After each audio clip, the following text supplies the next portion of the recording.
সেদিন আমরা গেছিলাম আমাদের সোনামার জন্য একটা স্ট্রলার কিনতে। স্ট্রলার কতটা জরুরি এই বয়সে বাচ্চাদের জন্য সেটা যে সমস্ত নিউলি মমরা রয়েছো বা প্যারেন্টসরা রয়েছো তারাই কিন্তু বুঝতে পারছো। তাই ভাবলাম যে স্ট্রলারটা এবার কিনে নেওয়ার সময় হয়েছে। আমাদের পাশেই একটা গ্লোবাল বেবি শপ রয়েছে, তো সেখানেই চলে গেছিলাম। এই শপটা কিন্তু অনেকটাই বড়, ব্যাঙ্গালোরে রয়েছে।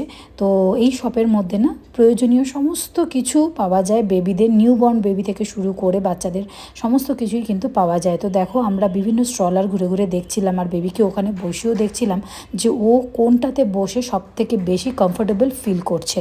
তো এই স্ট্রলারটা প্রথমে পছন্দ হয়েছিল, তারপরে দেখলাম এই স্ট্রলারটাতে না ওর পাটা অনেকটাই বেরিয়ে যাচ্ছে, মানে ও খুব একটা কমফোর্টেবল হচ্ছে না। তারপর ফাইনালি এই স্ট্রলারটা আমরা পছন্দ করলাম। তো এই স্ট্রলারটা বেশ বড় হয়েছে আর ও কিন্তু বেশ ভালোভাবেই এর মধ্যে এঁটে যাচ্ছে। তো যাই হোক, শেষ পর্যন্ত স্ট্রলার আমরা কিনতে পারলাম। আশা করছি এবার থেকেও স্ট্রলারের মধ্যে থাকতে পারবে। এবার জানি না কতটুকু থাকবে নাকি কাঁদবে, তো দেখা যাক। এই স্ট্রলারটা আমাদের বেশ ভালো লেগেছে।